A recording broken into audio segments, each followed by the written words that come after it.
mean, I'm going to play a little bit more of what Candice Rice had to say, because the problem is this here. When someone like her goes on The View, they are in essence putting their credibility up as collateral to be able to say, I'm speaking as a calm, sensible person. So just listen to this nonsense. First of all, let me be very clear. I said at the time, January 6th was wrong.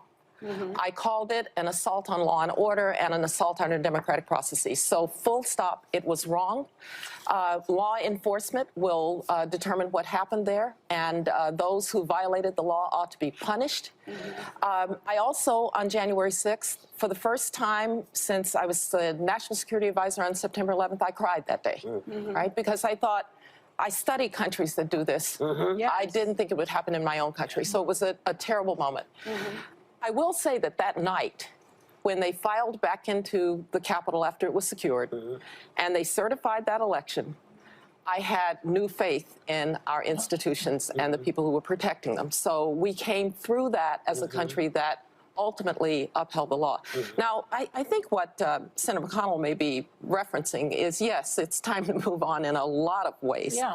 I'm one who believes that the American people are now concerned about their what we call kitchen table issues, the price of gasoline, inflation, what's happening to their kids in school. I think we're going to talk a little bit more about that.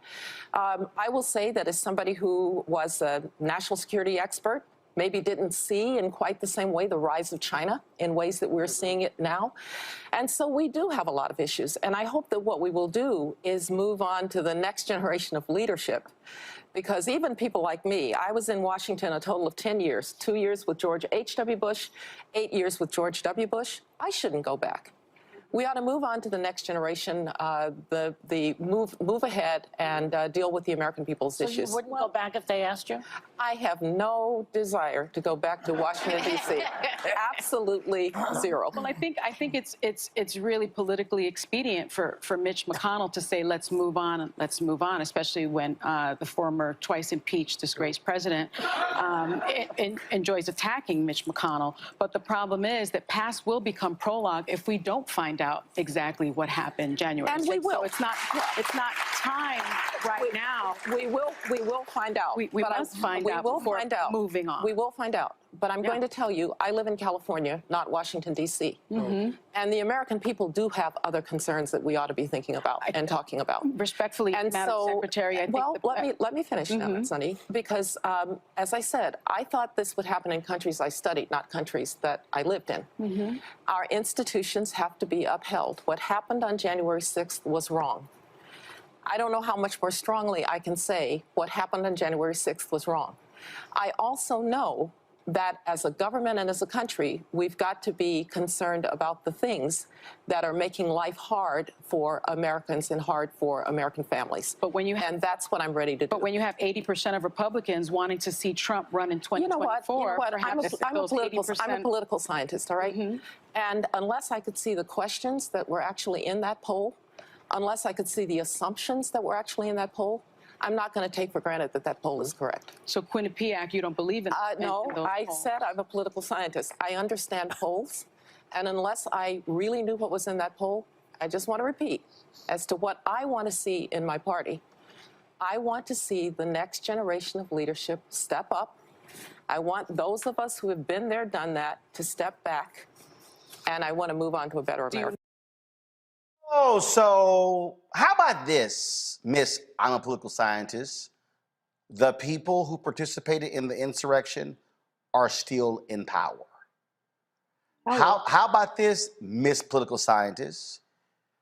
Republicans could gerrymander themselves into the majority, and they literally could name Donald Trump Speaker of the House.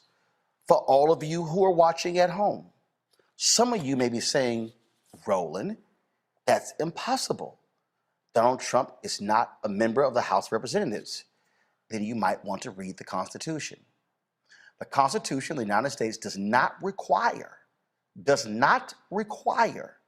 Speaker of the House to be a member of the House. In fact, any American can qualify to be selected as Speaker of the House. So Miss Let's Move On is in total denial, Omekongo, over the fact that the very people who participated in this insurrection are still in power. Exactly. And another thing, she called on she called on new leadership to come in.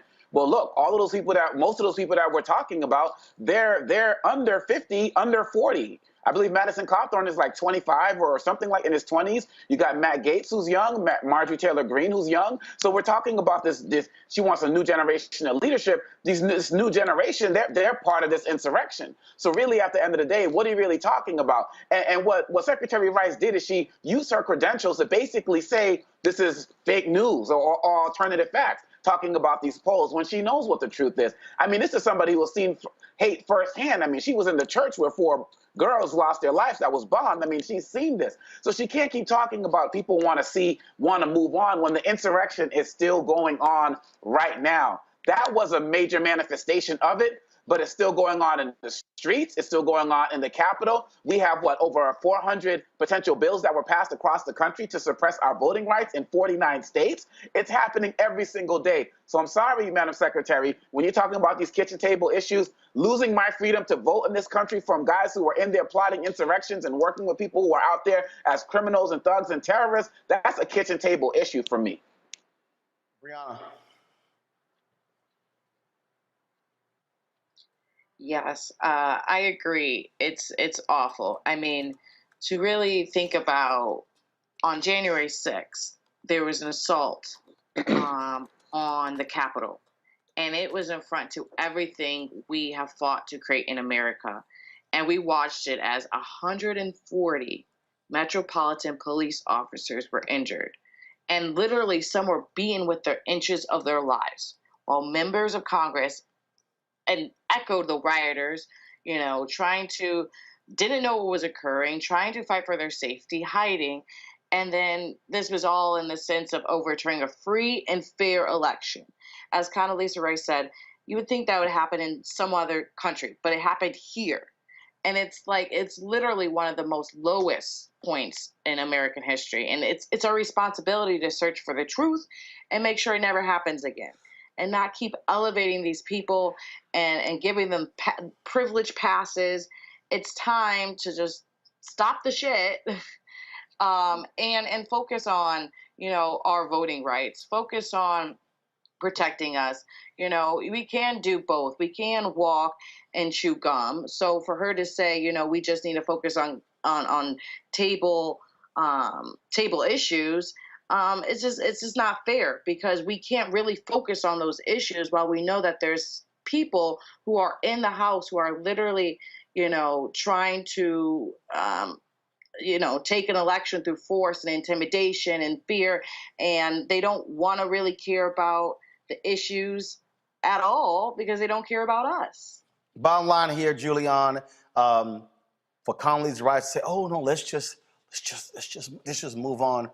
That's people like her, they are part of the problem. They do not want accountability for the actions of these thugs. Condoleezza is being extremely disingenuous, and she knows she is.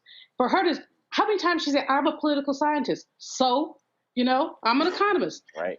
Most social scientists understand polling. She's absolutely right that depending on what the question is, the answers can be skewed.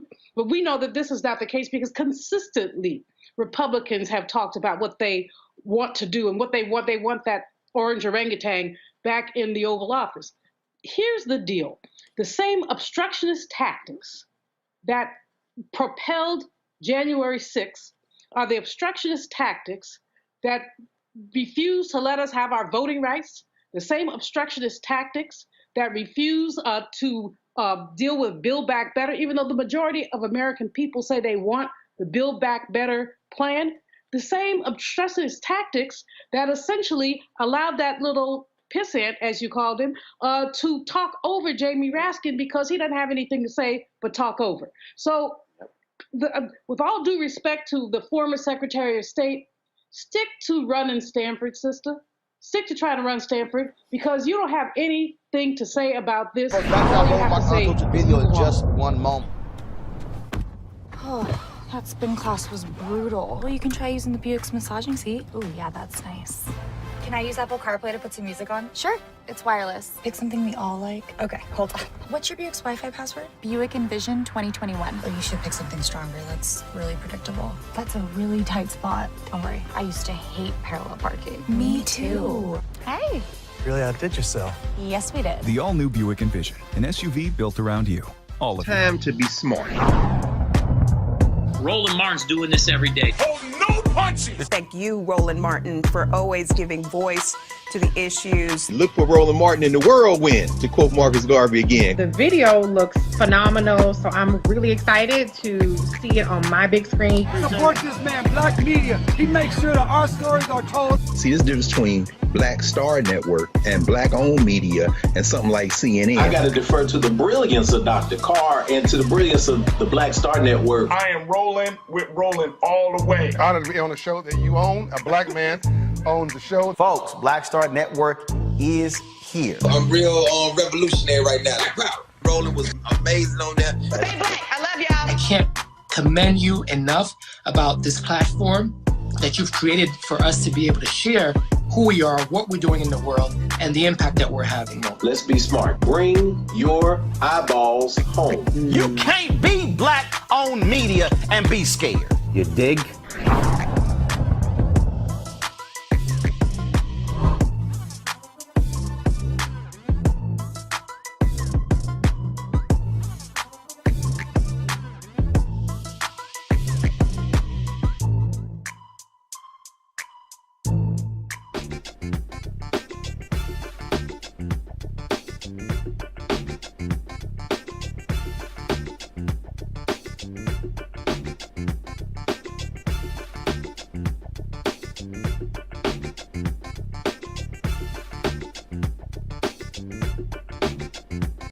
No charcoal girls are allowed.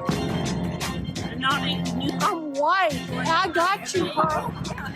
Illegally selling water without a permit On my property. Whoa! Hey! Give us your You don't live here. I'm uncomfortable.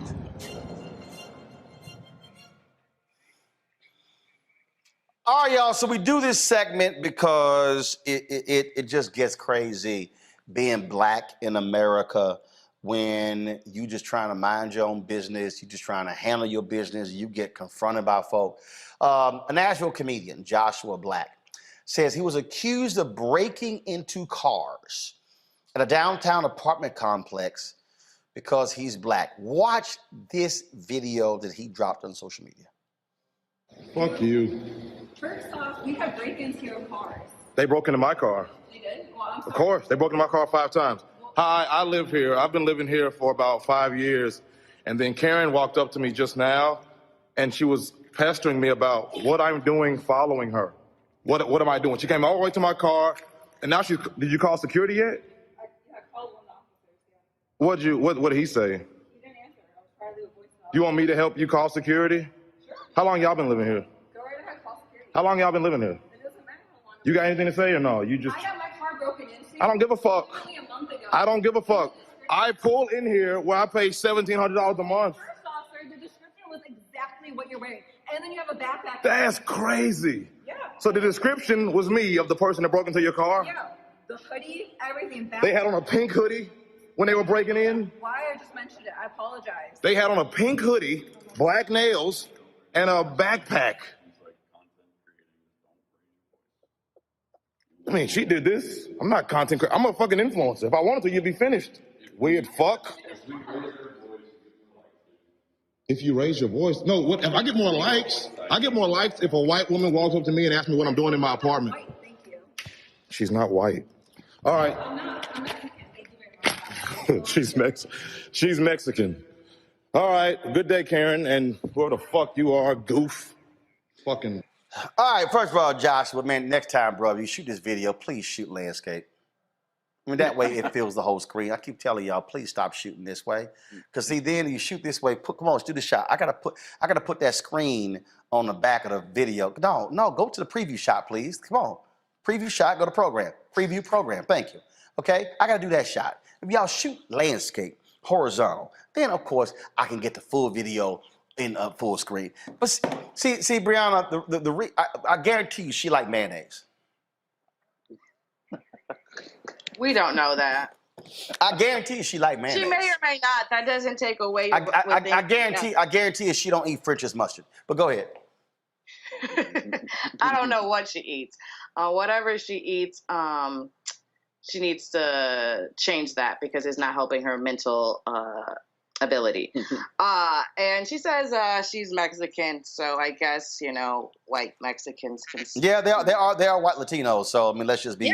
There is, but that doesn't mean just because you're Mexican, which is a white Mexican, that means it's okay for you to be racist. And I highly doubt when he said his car got broken in 5 times. So this is a thing that's been going on and on and on.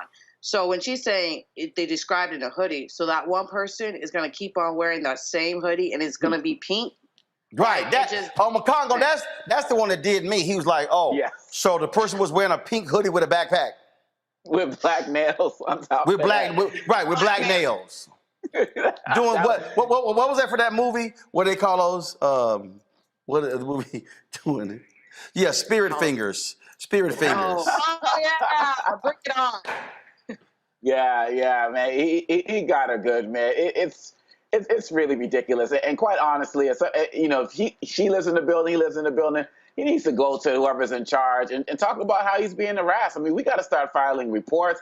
I'm glad the documentation is there. I'm glad, the viral TikTok video happened, but I want to make sure that he's getting the protection and respect that he needs in that building. So he's got to make sure, file a report on her so he can stop being harassed, because this fit the description nonsense. It's ridiculous. But at the end of the day, if security does come and you get the wrong guard, you just set up for more trouble. And so I think at the end of the day, he needs to make sure that he's getting protected within the building from people like her. Man, I'm telling you. Brianna, go ahead. I think I was gonna say that the joke in itself was he said he paid $1,700 to live there. He needed to buy a house. Well, that's another story. He's probably a millennial. We'll have that on a different day, different conversation. Yeah. But no, it's these things have been occurring over and over again. Clearly, their security is not strong. So who is he going to have to protect himself? Not let alone the property, right?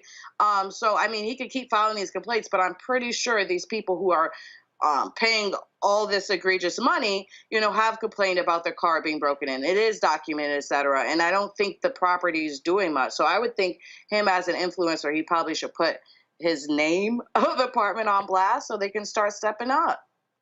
You know what's so funny? You keep talking about millennials and stuff. When I was in Atlanta, Judge Gundy, it was so funny. We were interviewing her for the show, and one of her staffers on Congo was like, "Judge, why are you always criticizing millennials?" She said, "Because y'all do millennial shit." Dog, I hollered. And that's what I'm saying. Sometimes you gotta check them to doing millennial shit. All right, we gotta go. All right, that's right. Such as eating mayonnaise with your damn French fries. I'm team no mayo too, Roland. I gotta keep it real. No mayo for me either. Just keep it real. Hell no. Sorry, Brianna. Mad love, but I'm team no mayo. Man, if I was single and took you out and you had some mayonnaise with fries, you'd be paying for your own meal and getting an Uber home. I'd be like, no, she gotta go. No, can't bring her home, no mayonnaise with fries. What's wrong with you? What is wrong with you? I know Gen X has to have more chivalry than that over some shit. Mayonnaise and fries? You didn't see Pulp Fiction? Oh, goodness. You're missing a great delicacy. I'm sorry to hear it. Jesus. Man.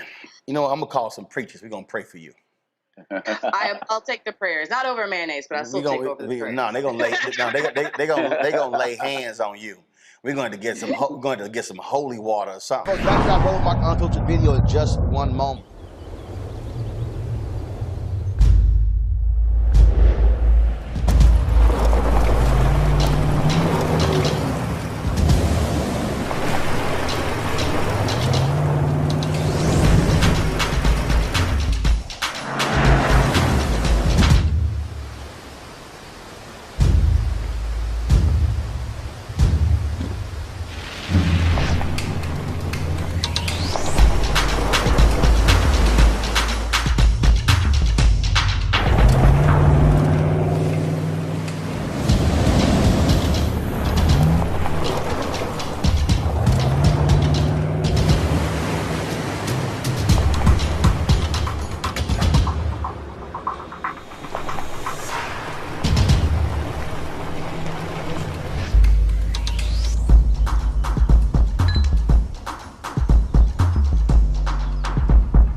time to be smart.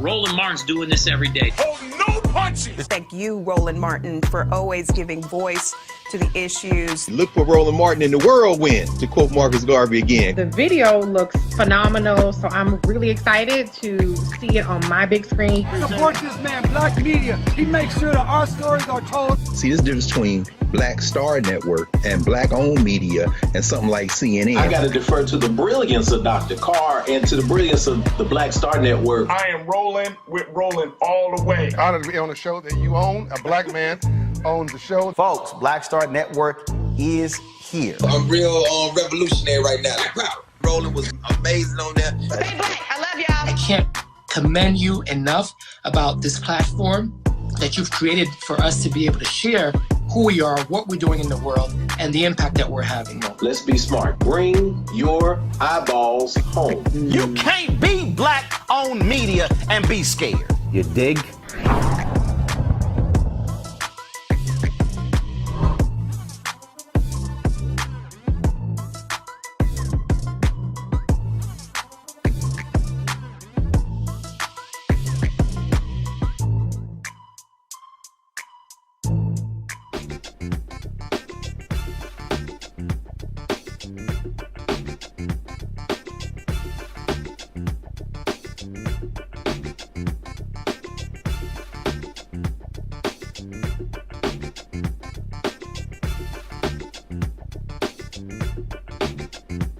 I think it's really politically expedient for Mitch McConnell to say let's move on, especially when the former twice impeached disgraced president enjoys attacking Mitch McConnell. But the problem is that past will become prologue if we don't find out exactly what happened January 6th. And we will. So it's not time right now. We will find out. We must find out before moving on. We will find out. But I'm going to tell you, I live in California, not Washington, D.C.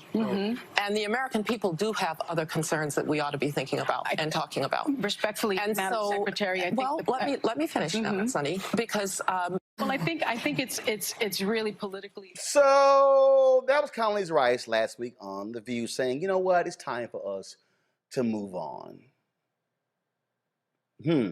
Rolling Stone dropped this on the weekend. Several January 6th organizers say they met with several House Republican lawmakers leading up to the events of the deadly insurrection. An exclusive report with Rolling Stone, the organizers identified the members of Congress who allegedly took part in these conversations or were represented by senior staffers. Congresswoman Marjorie Taylor Greene of Georgia, Paul Gosar of Arizona, Lauren Boebert of Colorado, Madison Cawthorn of North Carolina, Andy Biggs of Arizona, Louis Gohmert of Texas. The sources claim that Representative Gosar promised pardons for the organizers on several occasions. Democratic lawmakers chimed in on the report and are calling for the expulsion of any congressional member involved in the events. This is what Congresswoman Alexandria Ocasio-Cortez tweeted. Any member of Congress who helped plot a terrorist attack on our nation's capital must be expelled. This was a terror attack. 138 injured, almost 10 dead. Those responsible remain a danger to our democracy, our country, and human life in the vicinity of our capital and beyond. You know what, Omakongo? The Republicans fought real hard not to have this committee established. Kevin McCarthy wanted to appoint his own folks. He wanted to put someone like Jim Jordan on here. They've been vigorous in their defense against the likes of Donald Trump and the thugs associated with him, folks like Matt Gaetz as well. In fact, when they had the House discussion regarding enforcing a subpoena against Steve Bannon, it was quite interesting to listen to the vigorous back and forth. And then also Republicans, remember Kevin McCarthy was real angry. Democrats, how dare you seek our phone records? Then, of course, Jordan, not really wanting to say how many times he talked to Donald Trump on January 6th. Listen. News, if you talked to the former president on January 6th, and you didn't give a clear answer. You said, you said, and I quote, "I've talked to the president so many, I can't remember all the days I've talked to him, but I've certainly talked to the president," end quote. The next day, on July 28th, you confirmed to Spectrum News that you spoke with the former president on January 6th. When asked by a Spectrum News reporter, Taylor Popolars, whether you spoke to the president before, during, or after the Capitol was attacked, you said, and I quote, "I spoke with him that day, after, I think after. I don't know if I spoke with him in the morning or not.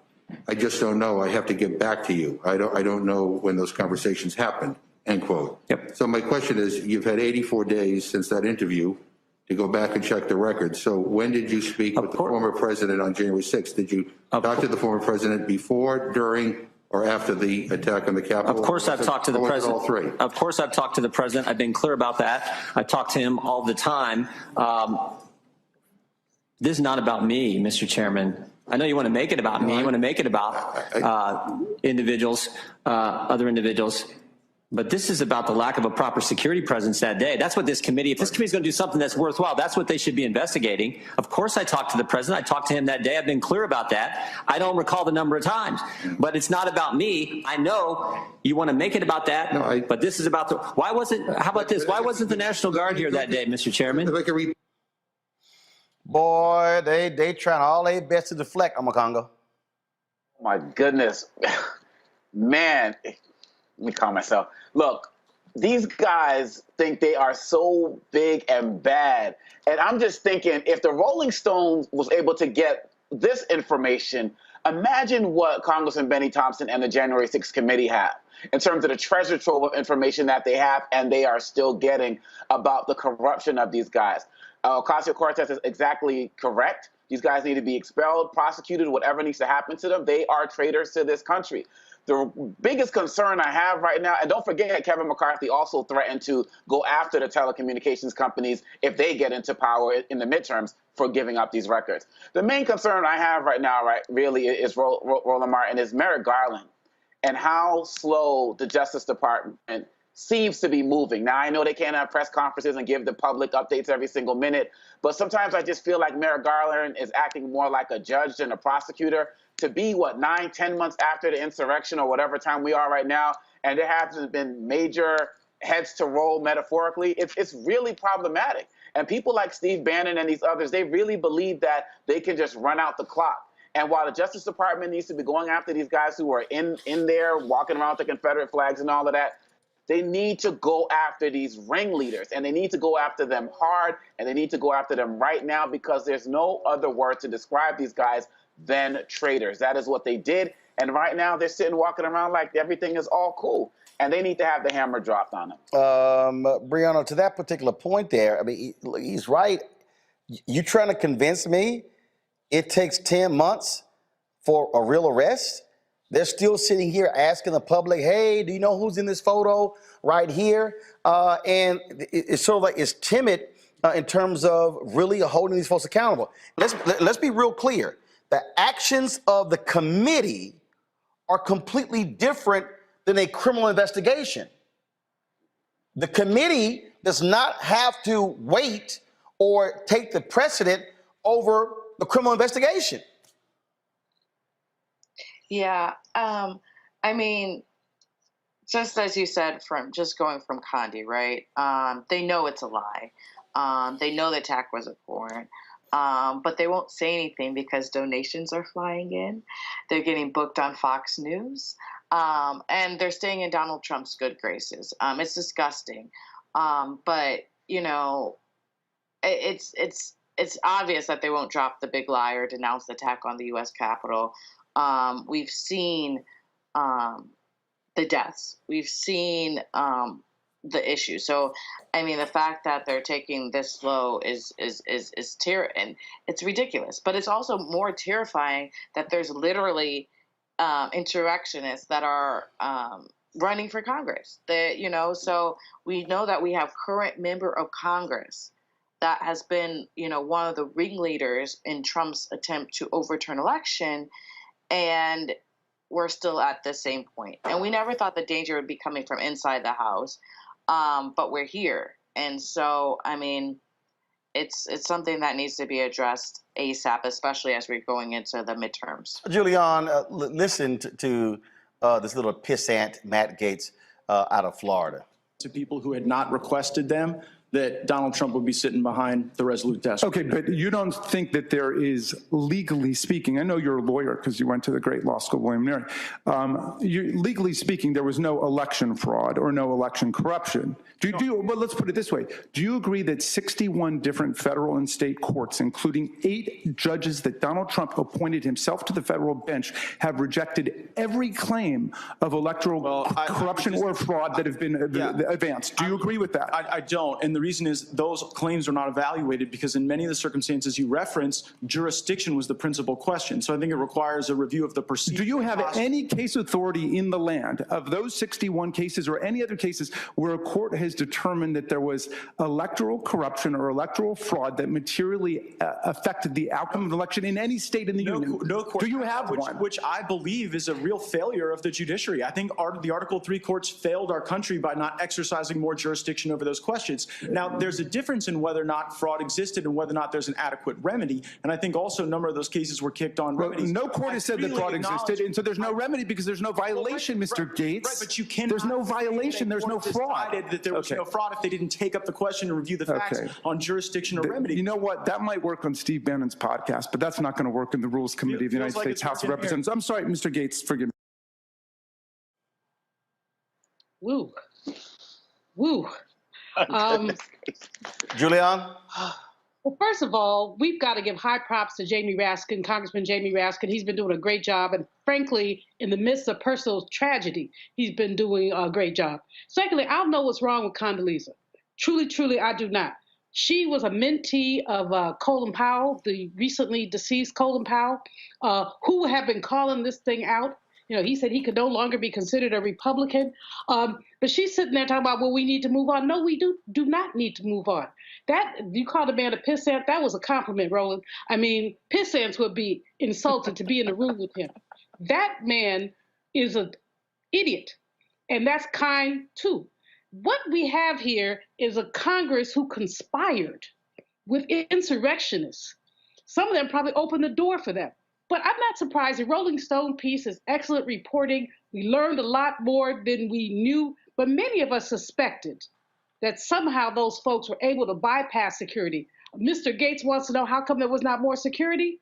The question he has to ask is, how did you get past security? You got past security with sticks, and you beat security. That's how you got past security. And so hopefully, at some level, we're going to have the opportunity, and good for what they're doing, but to have the opportunity to have this all laid out. But as it's all laid out, what's next? Because these folks, they have been emboldened, and there have been no consequences. There have been no consequences to the members of Congress who conspired. And there have to be consequences. Roland, you're absolutely right about Merrick Garland. He is moving like a judge. He's trying to be deliberate.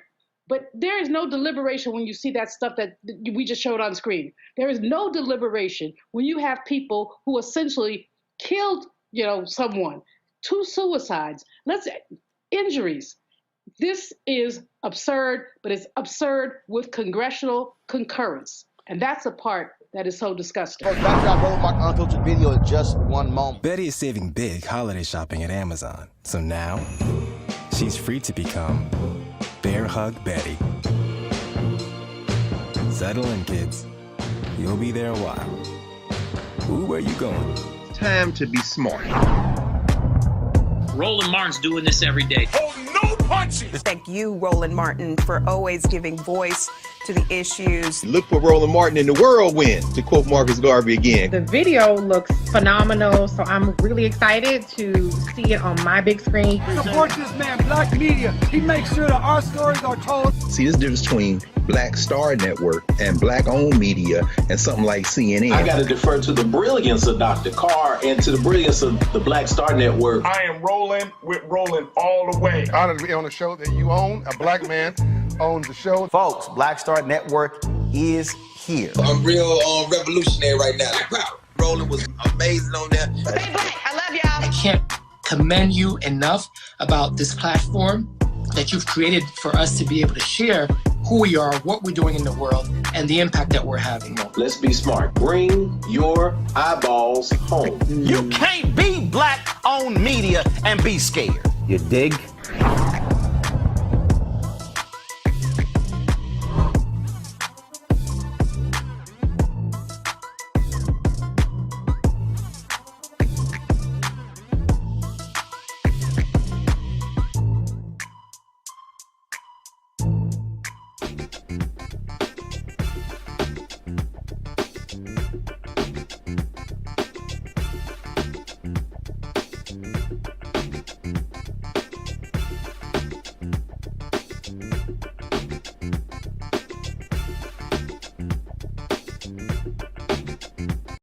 A Wisconsin judge says that Kyle Rittenhouse's defense lawyers can call the men he shot and killed looters, rioters, and arsonists during next week's trial. Judge Bruce Schroeder has already ruled prosecutors could call the 3 slain men victims.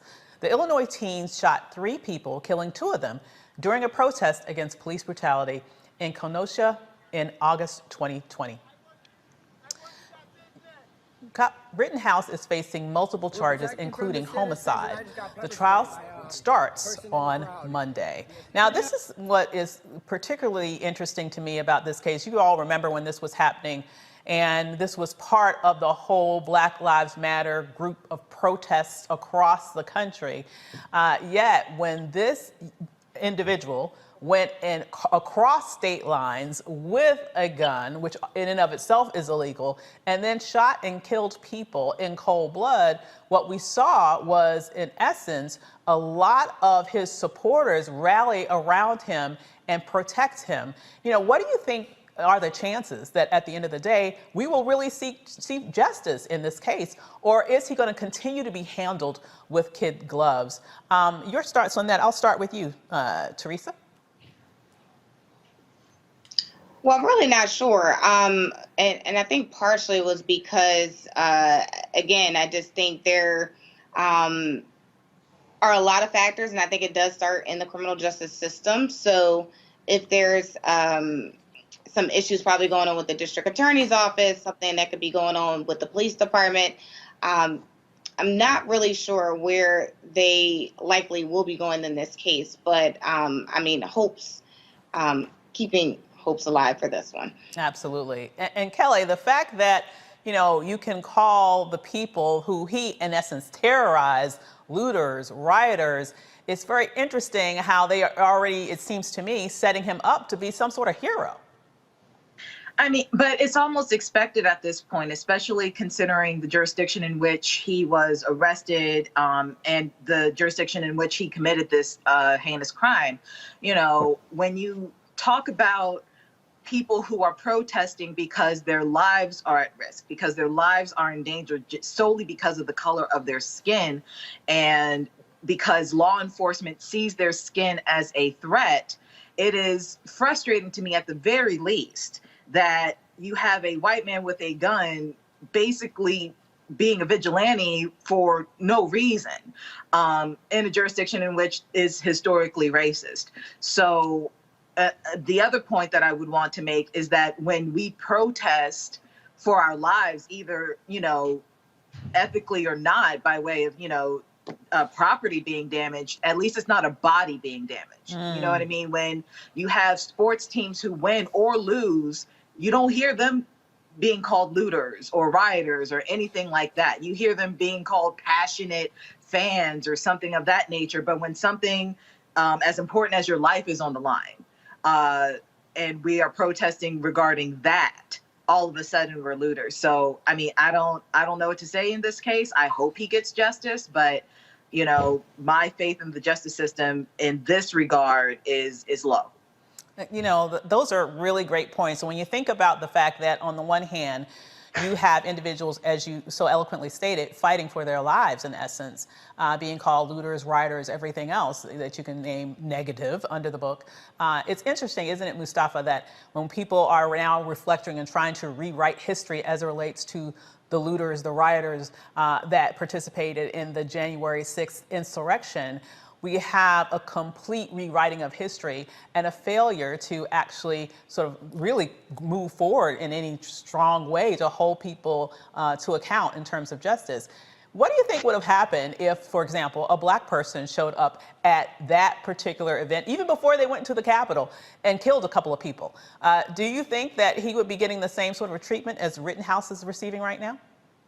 More than likely, they've been shot down in the street. If we're going to have an honest conversation about the disparities that exist in the way that enforcement happens and policing happens. And now we're seeing even these disparities in the judicial system. I mean, for that judge to create this prejudicial set of actions in place where you're saying that the individuals who were shot by Rittenhouse were rioters and looters, that also creates a very high bar for the folks who are trying to prosecute him. I wonder how the judge would feel, and I'm pretty sure I know what his response or her response would be if we labeled Rittenhouse as a murderer. And that was being injected into the jurors and into, into the mainstream media. So we're supposed to, not be biased in relationship to the law, even though we know that that's not the case and that's not true. So, the judge needs to be very careful here with setting these types of requirements and framing of language that makes it extremely difficult for there to be, a real evaluation of what happened in that moment. So we'll see how it all plays out. But we know there's a double standard, and we always have to just be able to navigate that. That is so true. And Teresa, Mustafa brings up this point about language. I could argue that the people who he murdered were patriots. I could make that argument. I think I make a very strong argument about people who are fighting to save not only their lives, but other people's lives in a way to sort of combat injustice is a patriotic act. Yet we continue to hear actual thugs, actual attempted murderers, and murderers, because people died on January 6th. Let's just be clear about that. And individuals who were trying to take away your right to vote by overturning the election. Somehow things have been twisted where we have people in this country calling them patriots. Could you speak a little bit to sort of what this sort of bizarro world of language is doing to us as a nation when it comes to really being able to fight for justice right in front of our faces in instances like this where lives were lost? Absolutely. I think we are currently in a state of insanity, really, but more so as it relates to January 6th, we have found ourselves calling people who decided to cause that insurrection at the Capitol murderers, patriots who are now murderers. And it's been a complete flip. And it's very interesting as we really start to talk about the power of language. And also the power of using our voices and allowing it to make sure it resonates where it's seen fit. There are some opportunities that I think within those who are in position and leadership, especially in this case with the judge. And the judge ultimately, again, used the language that I believe he felt in his heart. And thus, especially with judges, that they're very careful with how they deliver a verdict because, it's a record. And so I think when we start to look at some of these conversations and some of these nuanced mediums and different perspectives, we have to also think critically about how we're saying and where it's going and who the audience is, because it could lead to a lot of destruction. But I think that's essentially what we're seeing now is just complete opposite, where it's working in people's favor. So for those, who don't want to be called murderers, but they want to be called patriots, they are essentially wielding their power in order to see that specific thing done. Indeed. Folks, back to our roll my unfiltered video in just one moment. That spin class was brutal. Well, you can try using the Buick's massaging seat. Ooh, yeah, that's nice. Can I use Apple CarPlay to put some music on? Sure, it's wireless. Pick something we all like. Okay, hold on. What's your Buick's Wi-Fi password? Buick Envision 2021. Oh, you should pick something stronger. That's really predictable. That's a really tight spot. Don't worry, I used to hate parallel parking. Me too. Hey. Really outdid yourself. Yes, we did. The all-new Buick Envision, an SUV built around you. All of Time to be smart. Roland Martin's doing this every day. Oh, no punching! Thank you, Roland Martin, for always giving voice to the issues. Look for Roland Martin in the whirlwind, to quote Marcus Garvey again. The video looks phenomenal, so I'm really excited to see it on my big screen. Support this man, Black Media. He makes sure that our stories are told. See, there's a difference between Black Star Network and Black-owned media and something like CNN. I got to defer to the brilliance of Dr. Carr and to the brilliance of the Black Star Network. I am Roland with Roland all the way. Honored to be on a show that you own. A black man owns the show. Folks, Black Star Network is here. I'm real revolutionary right now. Roland was amazing on that. Stay black. I love y'all. I can't commend you enough about this platform that you've created for us to be able to share who we are, what we're doing in the world, and the impact that we're having. Let's be smart. Bring your eyeballs home. You can't be black-owned media and be scared. You dig?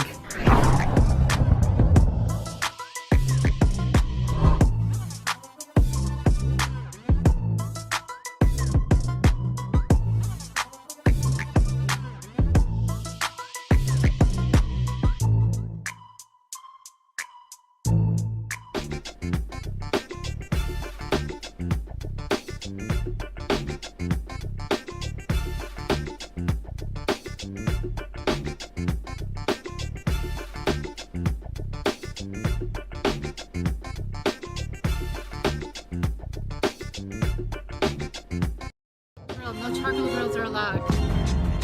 I'm white. I got you, bro. Illegally selling water without a permit on my property. Whoa! Hey! Give us your right. You don't live here. I'm uncomfortable.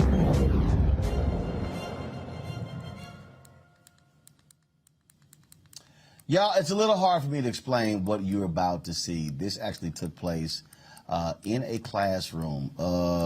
This was a teacher. You know what? I'm just not even just going to even just play the video. Hawks. Is that right? Okay.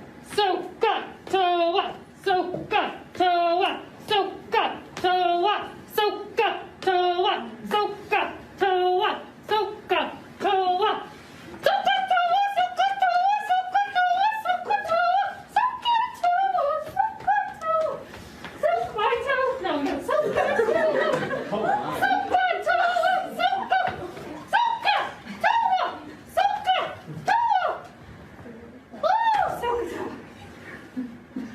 And eventually, I get to go home, and I get all of my feathers.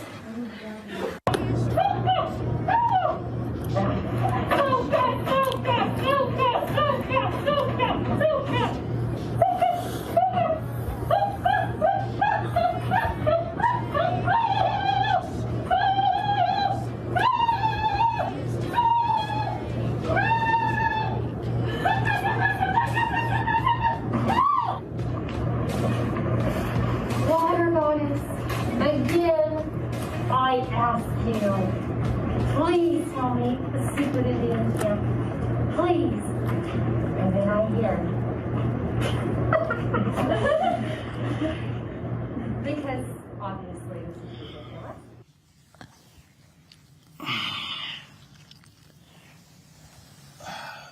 Y'all, this was not a history class. This was a math class in California where she was trying to teach her students a trigonometry formula. Her name is Candice Reed. She's been placed on administrative leave after putting on this display in front of her students for nearly an hour. The Riverside Unified School District released this statement on the incident. A recording of one of our teachers has been widely circulated on social media.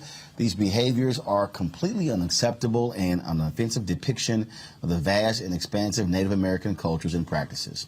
Her actions do not represent the values of our district. The teacher has been placed on leave while the district conducts an investigation.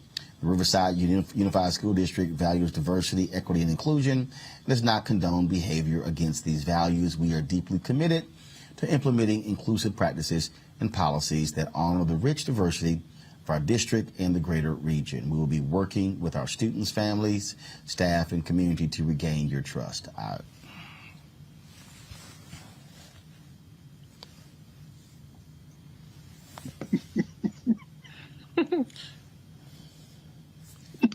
Any one of y'all will just go ahead and. Well, I have to ask, is it crack? That's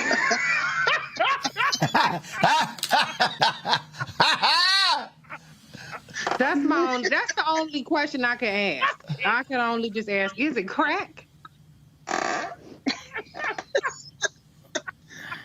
Lord have mercy. Now that's that Cali Kush right there, Reese. That was some. Oh.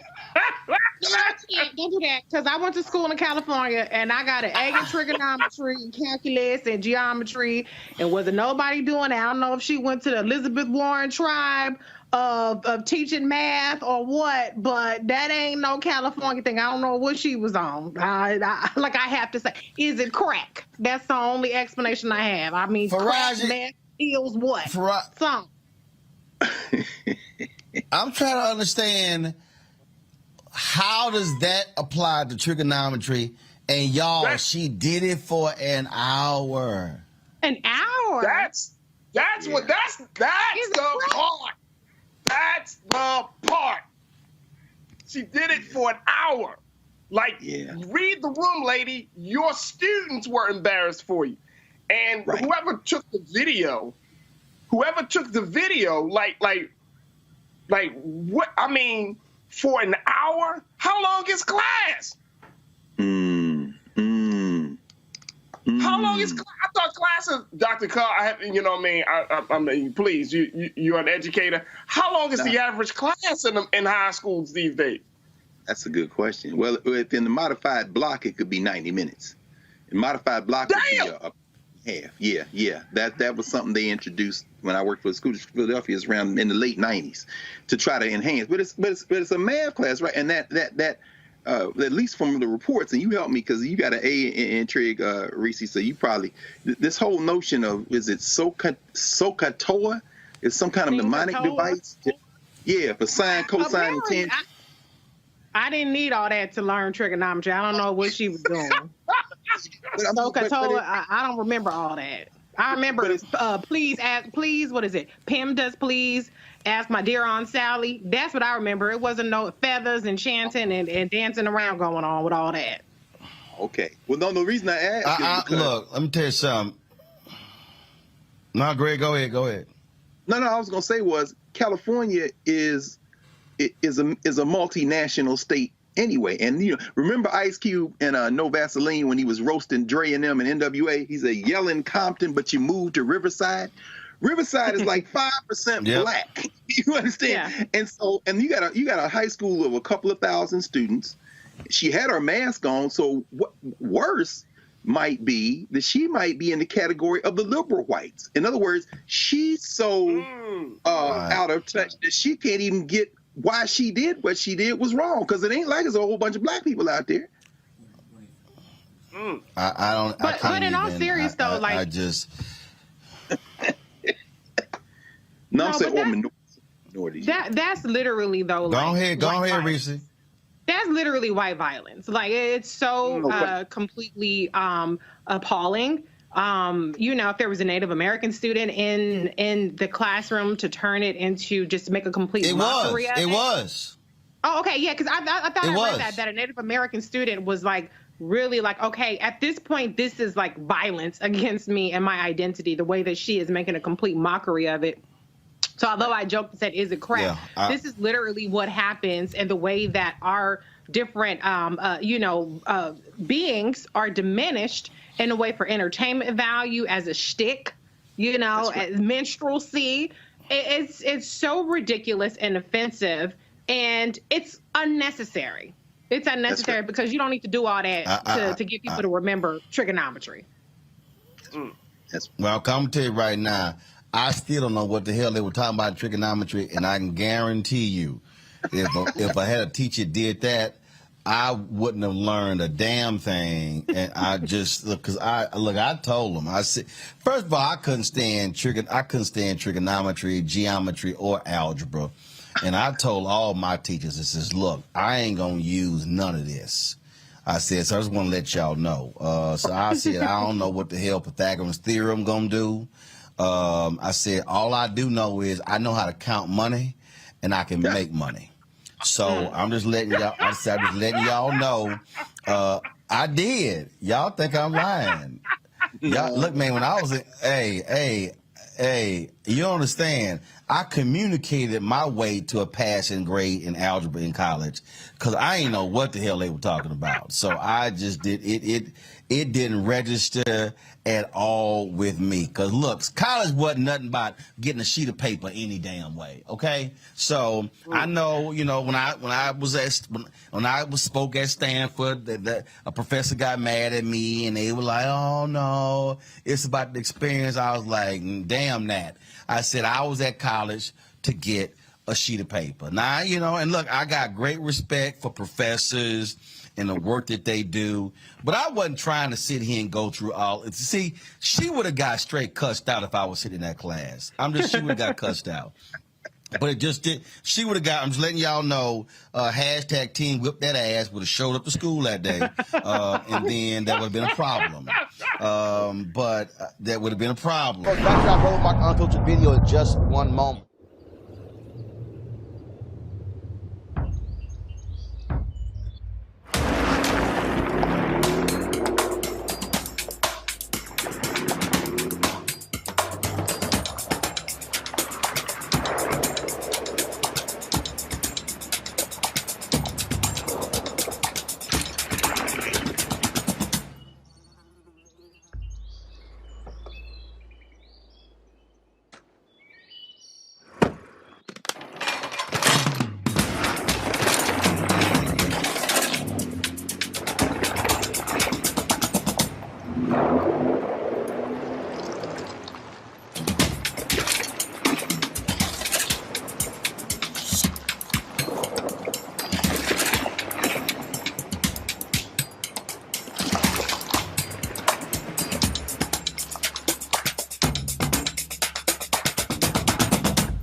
Time to be smart. Roland Martin's doing this every day. Oh, no punches! Thank you, Roland Martin, for always giving voice to the issues. Look for Roland Martin in the whirlwind, to quote Marcus Garvey again. The video looks phenomenal, so I'm really excited to see it on my big screen. Support this man, Black Media. He makes sure that our stories are told. See, this difference between Black Star Network and Black-owned media and something like CNN. I got to defer to the brilliance of Dr. Carr and to the brilliance of the Black Star Network. I am Roland with Roland all the way. Honored to be on a show that you own. A black man owns the show. Folks, Black Star Network is here. I'm real revolutionary right now.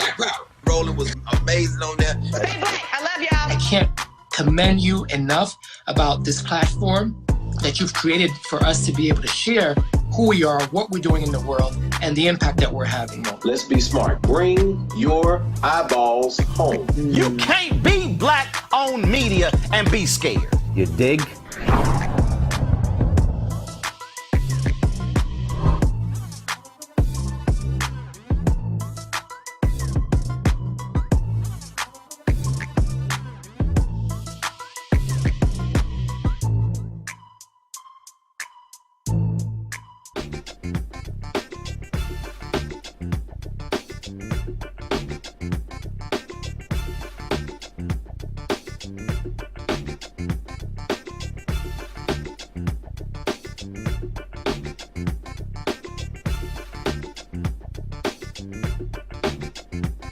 For the last 2 weeks, students at Howard University, they have been living in what we can describe as Tent City outside of the university's Blackburn Center, demanding changes to the housing conditions at the university. They have made a series of allegations, been posting on social media what they call deplorable living conditions, rat-infested, rodent-infested conditions, clothes being wet, you name it.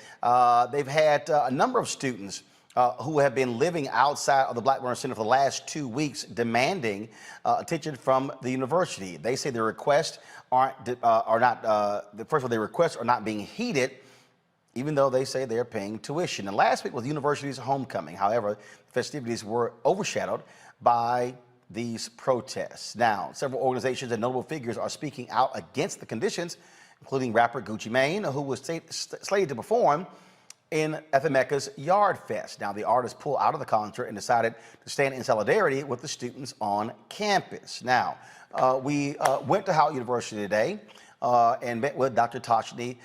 First of all, we met with several different people at Howard University. First and foremost, meeting with the university. I was talking with them last week, and we wanted to be able to come on campus. So Dr. Toshni DeBroy, who was the COO of Howard University, talked with me as we walked through one of the dormitories, an all-female dormitory on the campus of Howard University. This is what she had to say about the protest and about what's happening on campus. Dr. Toshni, so we've had for nearly 2 weeks now, numerous students laying out a litany of complaints. So let's deal with a baseline. First of all, how many dormitories are we talking about across campus? We have over 2,700 rooms, and we have about 5,500 students that are in our residence halls. So what analysis have you done? Has been an inspection of every single dorm room on campus, and the issues that are being raised, mold, flooding, rats, roaches. So what has been the analysis of the inspections? So every single residence hall has been inspected, not only by DCRA, but also by our folks on campus. What is DCRA? So that's the district's team that does inspections. Okay. Of our residence halls, etc. All right. So whenever we have an incident, they conduct a spot check on us, and we have to send a report, especially since our students' concerns have been so well published and publicized. DCRA has been on our campus to do those inspections as well. In particular at the towers, because that's where the flooding occurred, and I can show you where that's the site of the incident occurred. Okay, so we're in, so this dormitory that we're in. This is the quad. This is our primary residence hall for young women on our campus. And how many students are in here? About 1,000, because the quad has about 5 buildings that are part of it. Gotcha. And it's called the Harriet Tubman Quadrangle officially. And so, young lady you were just talking to, who laid out a litany of complaints, saying that they've been complaining since August about the issue. What is the process if a student has an issue with a shower or a room or a mold or anything like that? So when a student has a complaint, because all of our campus housing is outsourced, they actually send it through the campus housing provider's maintenance work order system. In this particular case, Corvius manages our residence halls like the Quad, Towers, Drew, etc. And a student would input a maintenance work order, and then there are stated times for which within which a work order is completed. Okay, so when she laid out, say they've been trying to do this stuff since August, and that was being unresponsive, how are you able to track that? How are you able to verify that? So we can look in the system to see when the ticket was submitted. There are times when our students don't submit a ticket, but they'll tell an RA instead, and the response time may vary. But there is truth to times when we have seen that a maintenance work order has not been tended to in the stated times. And so it's us holding Corvus accountable to ensure that they do what they commit to doing when a student has a complaint. Okay, and so we're headed now to where? So I want to take you through the quad just so that you can see some of the spaces that we're speaking. Okay. Actually, you want to go up the stairs or you want to take care? Let's head upstairs. Well, it doesn't matter, so we can do this too. I didn't want you to have to wait. But this is a recently renovated residence hall. Within the last 3 years, we renovated it. And you know, over the pandemic, it sat for a little while without any students, so for about 18 months. And then we had to ensure that it was habitable, that people could come back in. And it was done by Corvus on the first properties.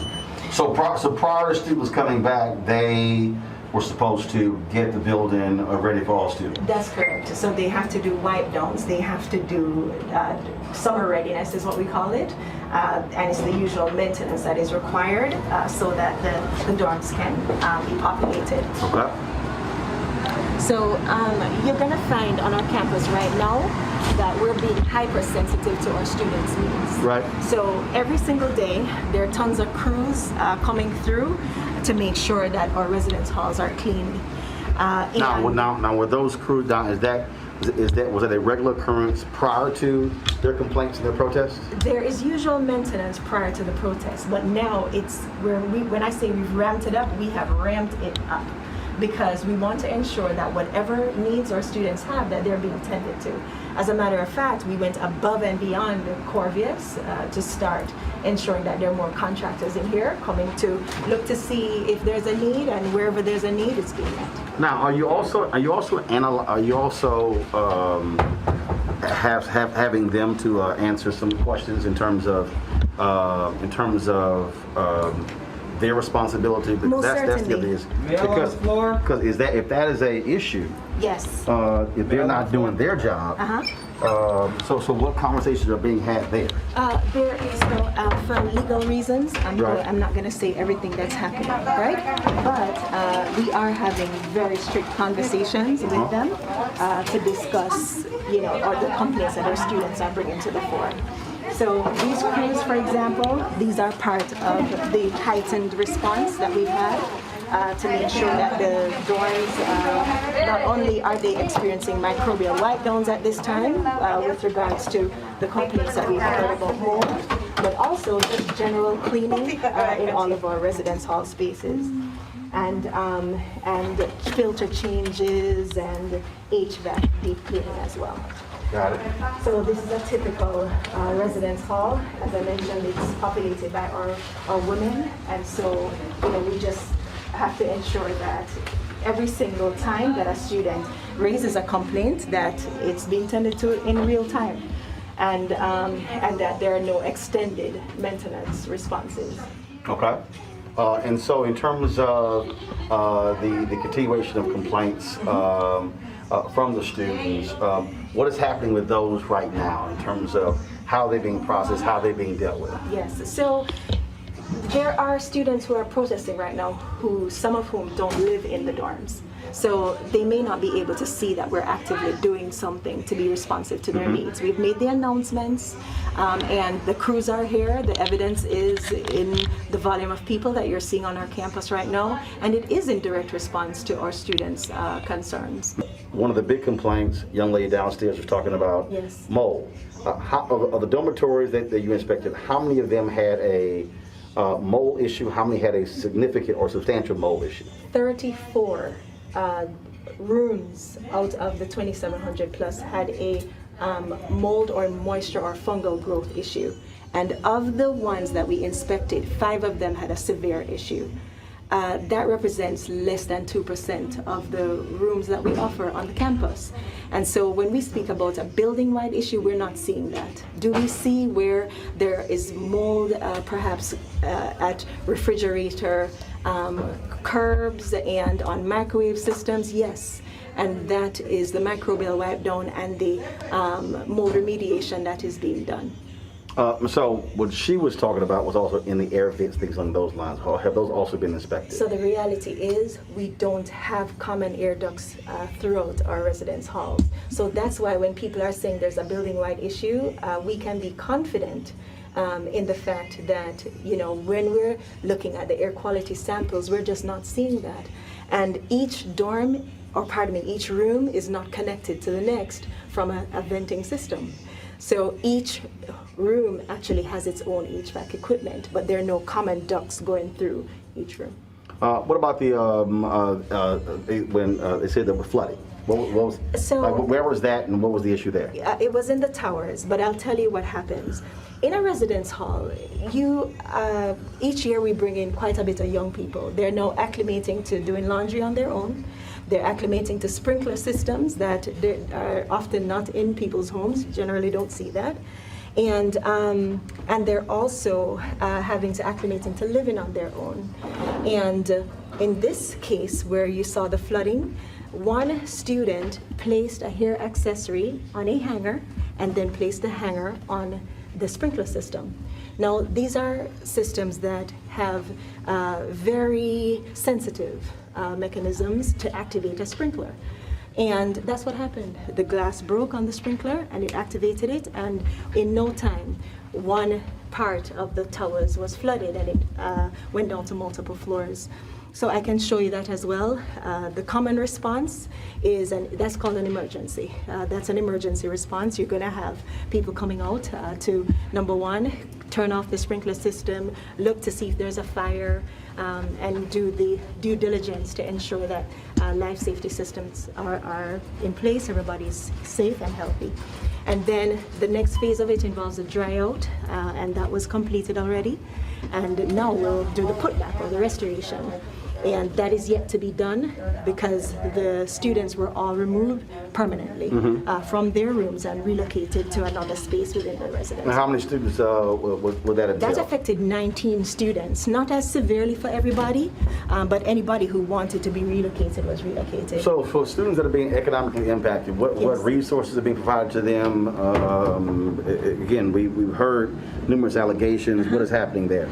So there's a huge insurance claim at play. It's about a $600,000 insurance claim that Corbis is managing at this time.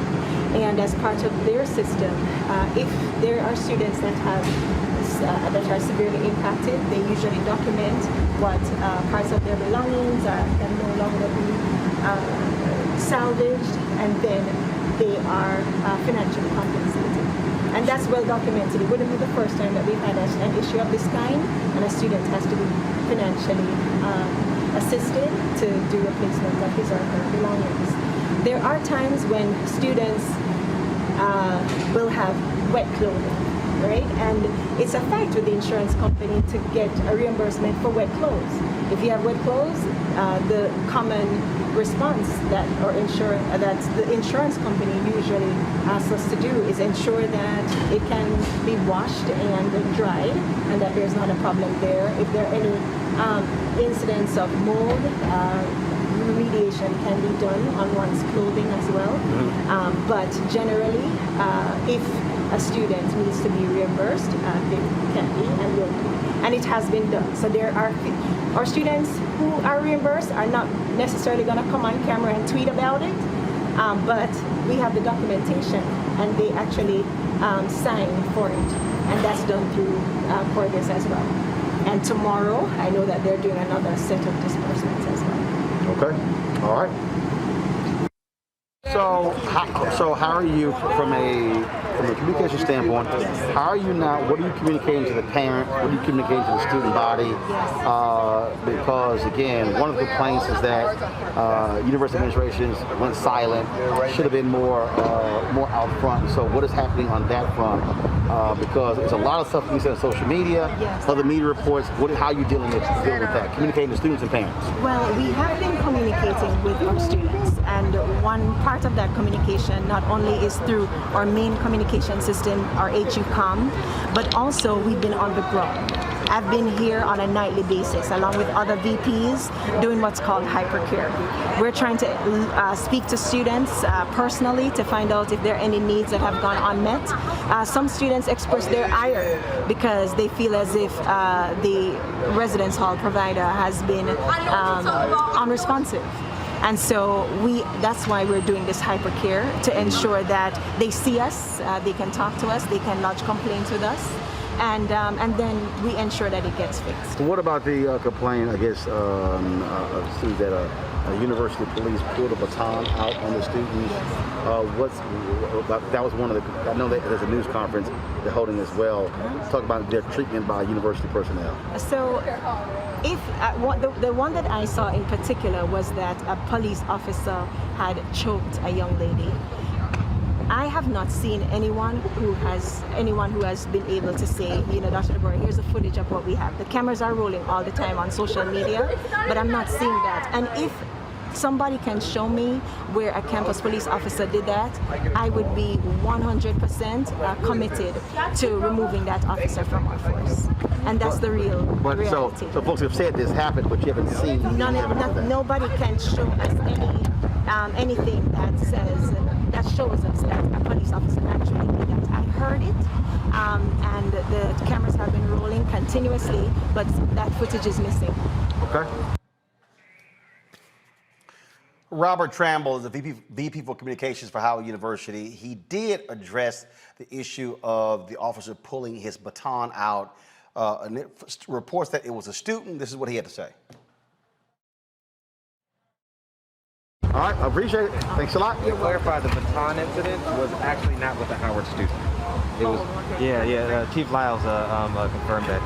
Do you want me to say that on camera too? Yeah. No, go ahead. Sure. We're still rolling. That particular incident, there are non-members of Howard community who are participating in this sit-in, and that was an adult that engaged with one of our officers who responded with the importance of their policy. So that was not an actual student. The baton incident was not a student. It was actually an adult who was pushing one of our officers. So an adult pushed one of the officers, and that's when the officer responded by pulling his baton out? Correct. It was not a student. Got it. Okay. Howard University students held a news conference on campus after we talked with university administrators. Here's some of that news conference. While they actively sit on my back on our own campus, they have put an enormous burden on the students who only want them to be honest, responsible, and accountable. We just want to breathe. And right now, I can't breathe at Howard University. Stop threatening us. Protect us. Do your job. And respect us. Because we are not the enemy. This is the latest edition of the Hilltop newspaper. On the back of this newspaper, there's a section called Speak Out. I wasn't planning on reading off of this, but I feel that it's appropriate. There's a section that says, what is the best and worst thing about Howard? And some of the great things that students said, the connections, the friendships, the partnerships with faculty and alumni, those were all wonderful things to hear about. But when you start hearing about the negative things, the things that we wish the administration would listen to us about, it's all the same things. And the students that are listed here are not even the students that are inside protesting or outside protesting. They're just students that are speaking their piece and their experience. The worst part is the lack of communication between the students and administration. The worst part is the lack of communication between the administration and the students. On the other hand, our grievances with the university as students continue to be ignored, and it has been frustrating to witness. Number 4, the worst thing is that students have to deal with respiratory issues due to the mold in the dorms that they are paying for. Number 5, the worst part about Howard is how administration handles student affairs and continuously disregards critique from the student body. Number 6, the worst is the inability for people in positions of power at Howard to hold themselves accountable for the mistakes they've made and continue to make. This is why we have to protest now. Worst is the resources, the facilities. We should have more, newer buildings and resources based on our contributions to the university alone. Why is there mold and barely running water in the chemistry building? Why does the fine arts building flood every winter? The worst thing about Howard this year no care for the sense of community, and is completely and totally incompetent and negligent in their duties. President Wayne Frederick, Dr. Evers, the Board of Trustees, all of them do not deserve the jobs that they have. Their duty is to the students, and they are failing in their duty. Listen to your students. It hasn't been a great experience since I've been here. It honestly really hurts because I paid $50,000 like the rest of you. My parents worked very hard to keep me at this school. My mom is an alumni. Howard is a family school. My uncle and aunt went here, and they were dealing with the same issues. They're class of 2000, they're class of 90, they're class of 91, and they're still dealing with the same issues. Why are we still fighting for issues that have been going on since 20, 30, 40, 50 years ago? There have been protests since 1968 about this. Homeless at Howard is a running joke between the student body. Upperclassmen are consistently homeless. They're upperclassmen living in their cars and having to wash up at Burr Gymnasium. And they're paying $50,000 to live in their cars. Howard doesn't have adequate on-campus housing. Howard doesn't have adequate on-campus housing. There are 17-year-olds, 18-year-olds, me, I'm a 19-year-old. Living in these buildings, living in these dorms, they're doing these to kids. Yeah, Evers, we will only be speaking to President Frederick and the board. Again, who have not been here. We've been out here for 2 weeks. There is no reason in the world I am 19 fighting for a right to have safe and adequate housing, for a right to have clean classrooms. There's no way I'm fighting for this. Also, our second demand, students were removed off of the Board of Trustees this summer. Student, alumni, and faculty positions were all removed. Where is our voice supposed to be heard? In our first demand, in a town hall that President Frederick has actively worked against. Like some of my peers have said, how are you a president of a university and can't speak to your own students? That doesn't make sense. That doesn't make sense at all. At all. The last statement that the administration put out was October 14th. What day is it? What day is it? The 25th? The 25th, and that's the last time they said something to us. That's crazy. This was my dream school. This was my dream school from 6 years old. I love Howard. I love the people at Howard. I love the friendships I've made at Howard. I love Howard University. But just because I love Howard University does not mean I cannot hold my school accountable. It does not mean I cannot hold my HBCU accountable, because I'm fighting for past generations, I'm fighting for current bison, and I'm also fighting for future bison. I'm fighting for 1826, 1827, 1828. I want my kids to be able to go here, but not right now. Not the way this university is set up, not the way this administration is set up, not the way this board is set up. There will not be a third generation from my family coming to Howard University until these issues are fixed. And this needs to be the last protest happening. The last one, because this shit's been going on since 1968, and then there was another one in 89, another one in 2018, now here we are in 2021, still fighting for these same issues. That's crazy to me. That's crazy. $50,000 to be fighting for adequate housing, to fight for my voice to be heard. Howard loves to say they're going to be creating leaders, they're creating new MLKs, new Malcolm X's. What am I doing? I'm protesting, I'm fighting for my bison, one bison, all bison. One bison, all bison. One bison, all and I'm fighting, and I'm a leader. I'm a leader.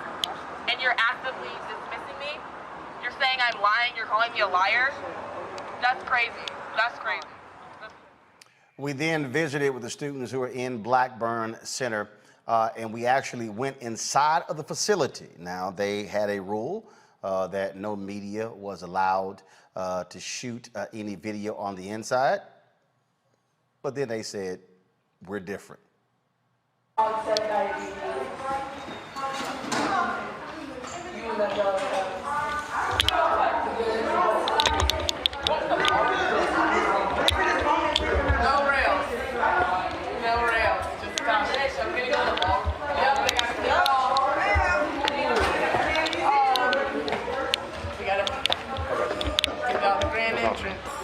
Appreciate it.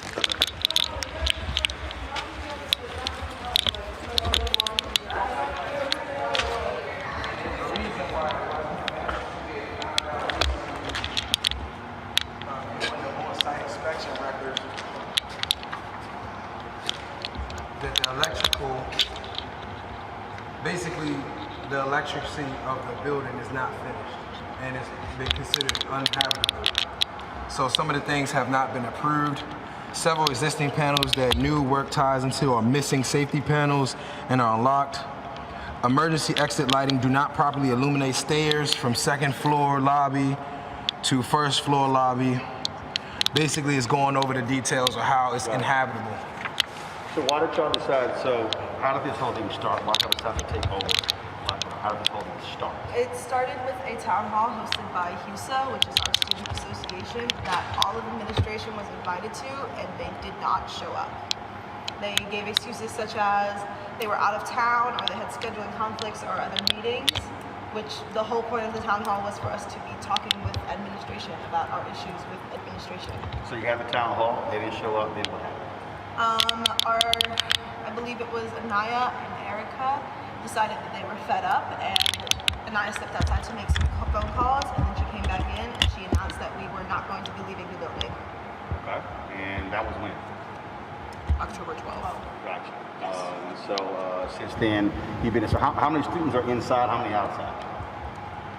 The numbers really fluctuate through the day. Yeah, dozens and tens. Roughly a total of 150 students in all. And so you have folks who are, when you say not leaving the building, folks are living in here, studying in here, eating in here, all this sort of stuff like that? I've been here since day 2. I haven't left since. I've been here since the town hall. I have my own little air mattress. Okay, all right, let's take a look at what you got. So the building hasn't been in use because multiple The problems. building actually has been used, but it's not been terrible. We can only use about 2 floors of the building. This floor and the basement, which is supposed to hold our bowling alley and the lounge for the school newspaper, the Hilltop, is under construction and unusable. Okay. And this is the top floor with the bathroom with no running water. That in there was supposed to be our ballroom.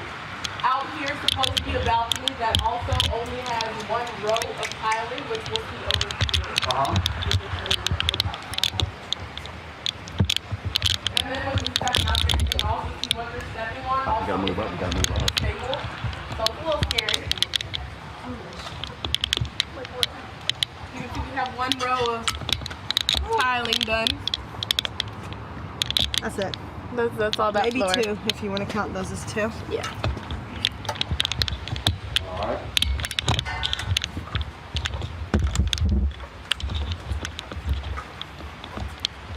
That's it for right here. All right. There's literally nothing else. Where are we headed next? So main floor. There's the 2nd floor. Hold on 1 second. Nancy, come on, come on, work up. Go down. No, go down the steps, and you, so just go down to the 2nd floor. I'll wait till you get down there. Coming down from the top floor to the 2nd. Instead of railing, we have a caution tape, which is somewhat successful in a way. If you quote, as you can see over here, we also have railing that was put up, but it's still falling. This is our main floor. Again, if you want to mask up. This is our main floor, our hospitality area, our food area. As you can see, some people sleep here, unfortunately. So you're saying you started this here, this building was in use, even though most of this half of it had not even, was still under construction? Building our 2nd day and tried to say that it was our fault that the building was shut down, even though we were originally only occupying that 1st floor that you just saw. So we had nothing to do with them shutting down the cafeteria. This is another restroom on a mainly used floor with no working water and barely has a ceiling.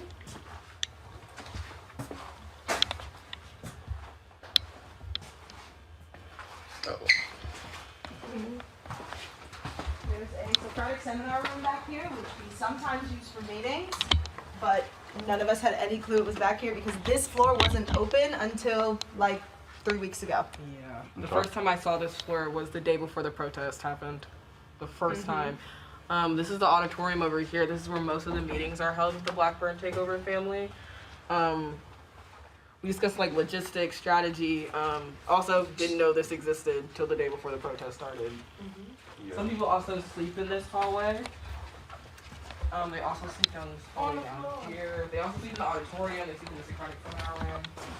Pretty much anywhere you can fit an air mattress. And maybe in the outlet. Next to an outlet, we have one of our microwaves over here. Because we gotta eat.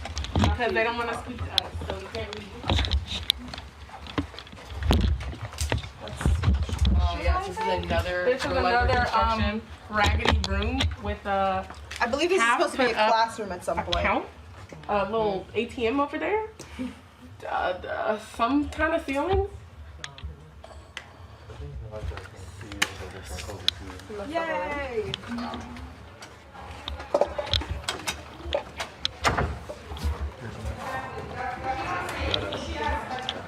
So what? So here's a question. What exactly do you want from the university? What do you want them to do? We want them not only to speak to us first, because in order to speak about our demands, they need to contact us. We've reached out multiple times and they refused. So y'all haven't had a sit down with university leadership. No, they refuse to do so. They have sent a spokesperson, the Vice President of Student Affairs, Dr. Cynthia Evers, and all that she does when she comes in here is threaten us with expulsion and attempt to intimidate us by bringing more police who further escalate a peaceful protest. And so, if you do meet with them, what do you want? What do you want to actually? What are your demands? What do you exactly want from the university? Well, they're listed outside of the door, but demand number 1 is to have a town hall with President Frederick so students can air their grievances out. Demand number 2 is to have student affiliate trustee positions reinstated back onto the board permanently. We were removed this summer along with faculty and alumni seats. Was an explanation provided by the board as to why those positions were removed? No, the very basic explanation they gave in the press release when they announced that our seats were being removed was to make the board a more fiduciary board and specifically for money. And I don't understand why students couldn't be on that board because I do pay tuition here. I pay $50,000 along with the rest of my peers. There are at least $2 million of tuition dollars in this room right now in this building. And we don't know where that goes. And we don't know where it goes. This institution has a major issue with financial transparency. A lot of our buildings are run down, our dorms are run down. Howard loves to claim that the dorms were renovated. They weren't. Or they were renovated poorly by Corvias, the housing management company right now. Demand number 3 is to have a comprehensive housing plan actually given to us by the university and by administration to have a plan to fix the mold issues, to have a plan to fix the water damage that's going on right now. Now, in talking to COO, so there are 2,700 dorms on campus. 34 had mold issues, 5 were serious. When I asked about the flooding issue, I was told that was a result of a student hanging something from a sprinkler. And so when you talk about the mold issue, what have you done in terms of, have you pulled together numbers from other students, then documenting, and so from your perspective, how extensive is the mold issue? I can tell you from the testimony of 2 RAs that they have more than 34 rooms with the 2 floors they manage. Just the 2 floors. Just the 2 floors. That's my RA. Yes. In my building alone, there are 11 floors. Yes. So in one building, on 2 floors with 2 RAs, there are more than 34 cases reported. Yes. They're trying to gaslight us. So those particular RAs, have they come forward with documentation showing these are the actual rooms and with the mold issue and how extensive it is? Yes. My RA just sent all of that evidence in our floor group chat this morning. I just looked through all of it. It's absolutely disgusting, actually. So we do actively and are still collecting that evidence. There is a lot because a lot of students live with the mold, the water damage, the rodents, the mushrooms, just things that should not be in a dorm. They actively try and gaslight us with false numbers to minimize their wrongdoings. I do want to speak on the water damage as well. It's not just a sprinkler that fell and caused the flooding and that caused 7 floors to be Yeah, it's stricken with water damage. When it rains, water does come through the window. It leaks through my window. It causes water damage. The only mention I've heard of water damage from an authority figure has been my RA knocking on my door one time, 2 days into this, 2 days when I moved in, 2 days from when I moved in, asking if there was water damage. There's been no other kind of concern given by administration or any higher up. My building manager doesn't care, administration doesn't care, President Frederick clearly doesn't care as he's actively trying to gaslight us from it. I know they've tried to clean rooms and clean mold from rooms so they could do photo ops and so they could do press conferences in them to try to actively minimize this protest and actively minimize our efforts to have clean and safe living conditions. And also, I'm one person and I know 4 people whose rooms were have water damage caused by just Howard, faulty pipes bursting downstairs, upstairs in the walls, causing them to leave. Their items being destroyed. They have to leave this place with nowhere to go without Howard's help. And me personally, I do live on the top floor in my dorm, so I have had water come through my ceiling. That's not a me thing, that's a Howard thing. Give me 1 second, sorry guys. Anything else? Well, I think we're upstairs. So y'all plan on staying? So your deals until you meet with university officials, you're gonna stay? Correct. So those demands are met. All right. Cool. Appreciate it. Thank you. All right. Thanks a lot. Thank you. All right. Y'all take care. Back to our Roland Mark Untitled video in just one moment. Once upon a time, there lived a princess with really long hair who was waiting for a prince to come save her. But really, who has time for that? Let's go. Feeling myself. I'm feeling She ordered herself a ladder with Prime one-day delivery, and she was out of there. I want some hood girls looking back at it and a good girl in my tax bracket. Now, her hairdressing empire is killing it. And the prince? Well, who cares? Prime changes everything. Time to be smart.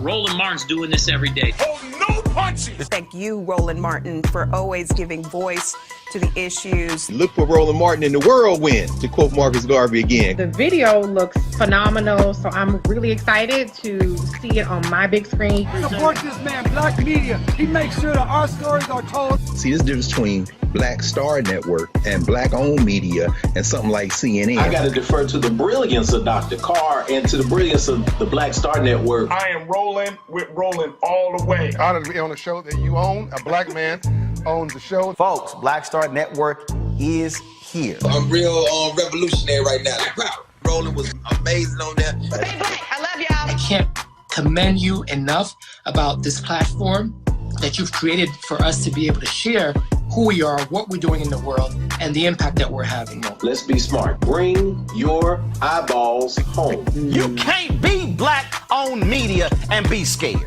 You dig?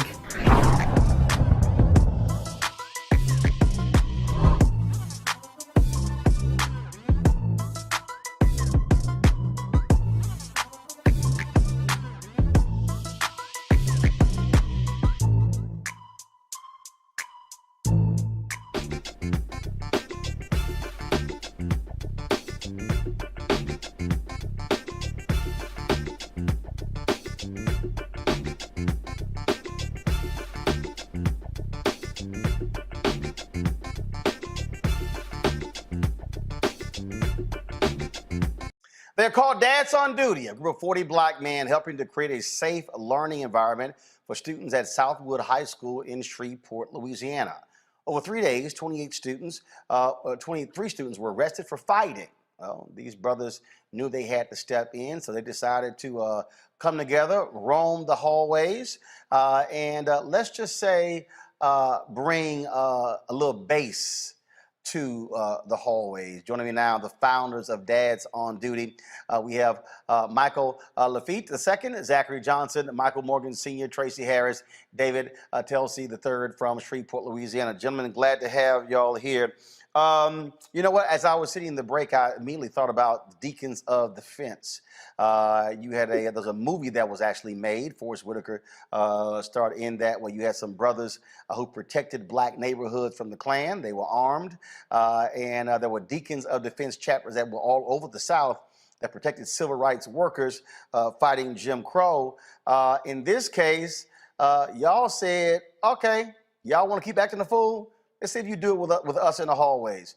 Who first of all said, I need to call these brothers together and let's do something? So how did it first start? Thank you, Roland. It initially started by after the call out of all the negativity that was going on in the media at our children's school. So I sat down and I realized that, you know what, we're not going to allow this to happen. We're not going to allow this to continue to unfold. So I sent out a text message, made a few phone calls to some of these active fathers that I see at the campus all the time to see, you know what, exactly what is it that we can do to help navigate us through the things that are going forth. So we set up a meeting at a wonderful place in downtown Shreveport called the Office Hub, and just came together with a plan. We put that meeting together on a Sunday. We were boots on the ground that Monday. Okay, so first of all, how did you also get into the school? There are a lot of schools that don't allow parents and others to roam the hallways and do things along those lines. And so how did that happen? How did they embrace that? And exactly how long are you there at the school? You're there in the morning? Are you there all day? You're in the afternoon, after school? Absolutely. So our way of getting into the school has stated that we are active fathers who are at the campus all the time. So we're not strangers to the campus. In addition to that, the principal at Southwood High School, Dr. Kim Pendleton, has a great open door policy. She welcomes these type of programs on the campus, and that's through the leadership of Dr. Lamar Goree, who is our superintendent of Cattle Parish Schools. So they welcome these type of programs, positive programs, onto the campus. So it was simple to be able to get in there. But once we got there, we knew that we had to do what was needed to take back our campus. In terms of time, what's the time commitment of dads on duty? So daily, we get there probably around about 7:40 in the morning, and we pretty much roll out shifts. So keep in mind, we're all working. You know, we've got to go to work, we've got to run businesses, we've got to do community work, but there's nothing more important than our children. So we'll get there probably around 7:40 or so in the morning, and we'll go from, well, I'm committed to maybe 7:40 till about 9 o'clock. I've got to be in the office at 9:30. You got others like Zach and Mike who will come and they'll stay a little bit later. And you got other brothers who may come through and they'll work during their lunch shift. They'll spend their hour lunch break on the campus, alleviating some time to other educators so they can spend time, you know, getting a lesson plan together or just taking a brief mental health break. How has it, first of all, how has it been for, first of all, before I ask that question, do each one of you have a child at the school right now? Yes, sir. Yes. Yeah, I have two. I have four. You have two, you have four? Yes. I have a 9th grader and a 10th grader there. I have 3 juniors and a freshman. I've got one 16-year-old daughter. I got one 15-year-old son. And I'm the odd one out.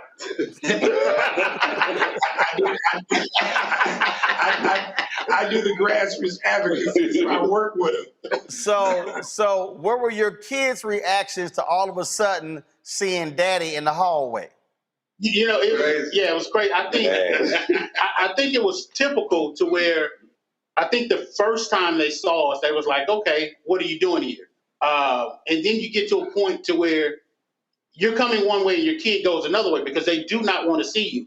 Now it's to the point to where we're used to it. Yeah, they're used to it, and everybody's kid is coming up to you, giving you a dap, shaking your hand. Do you know my mom? Do you know my dad? Absolutely. So it's positively embraced now. I think one of the other fathers want to say something. Go ahead. First morning, I pulled up to the school and I bring my son to school. And he thought I was bringing him to school, but I got out the truck and went in. So I threw him for a loop. Well, I went home and came back. I played it off. So the thing is, first of all, the reason when I saw this story, it resonated with me because, look, everybody at the school knew my parents. Everybody. In fact, back then, of course, we allowed corporal punishment. My parents, my parents would I couldn't bring it home. They would like, yo, where's the sheet?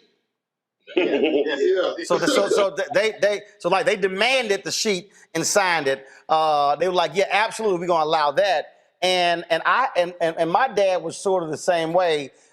He stopped many fights, followed kids home, checked mamas and daddies. I used to be in the car like, this Negro is crazy. Yeah, it's us. It's us. Yeah. It's definitely us. So I take it each one of you have your own story. That prior to this, how other kids were like, man, your daddy, he out of his mind. He don't care.